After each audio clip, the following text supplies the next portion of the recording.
Hello there, my fellow royal fans. Today's headline: Queen experienced knockbacks, including Sussex's claims at Prince Philip's death. The Queen has navigated an incredibly difficult period over the past few months, her former press secretary Dickie Arbiter said. Mr. Arbiter, who worked for the Queen between 1988 and 2000, cited Meghan and Harry's damaging claims and interviews, the lockdown, and the death of Prince Philip as the knockbacks experienced by Her Majesty.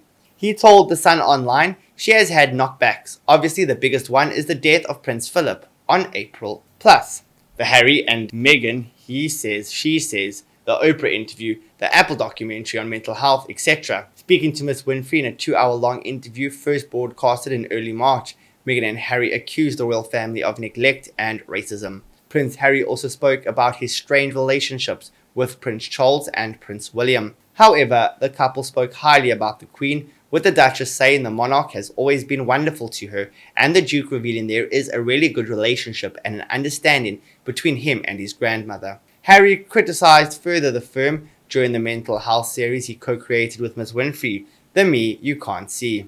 There he accused the royal family of total neglect when he and Meghan were asked for help in the wake of intense online abuse and media scrutiny. The Queen, Mr. Arbiter added, enjoys meeting people.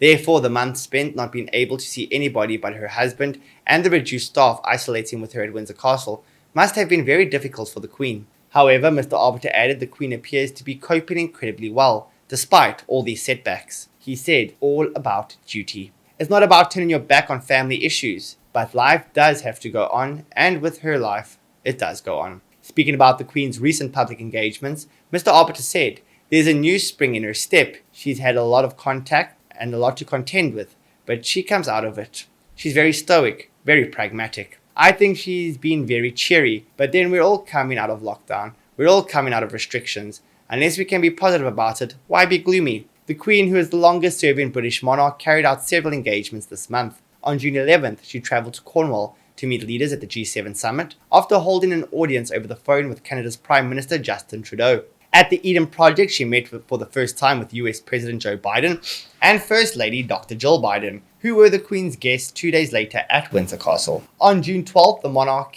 celebrated her official birthday by watching a streamlined Trooping the Colour. She was in the company of her first cousin, the Duke of Kent, and looked absolutely delighted with the parade and the flypast. Last Saturday, the Queen headed to Royal Ascot to watch the races with her racing manager, John Warren. On top of her public engagements, the Queen continues to carry out her day-to-day duties, including meeting diplomats, holding a weekly call with the Prime Minister, and reading the documents delivered to her in the government's red box. Oh, Queen Elizabeth for the win. That woman just can't and won't stop. Thank you guys for watching. Please don't forget to like, comment, and subscribe. It all means the world to us here, so does your support. Until tomorrow, goodbye for now.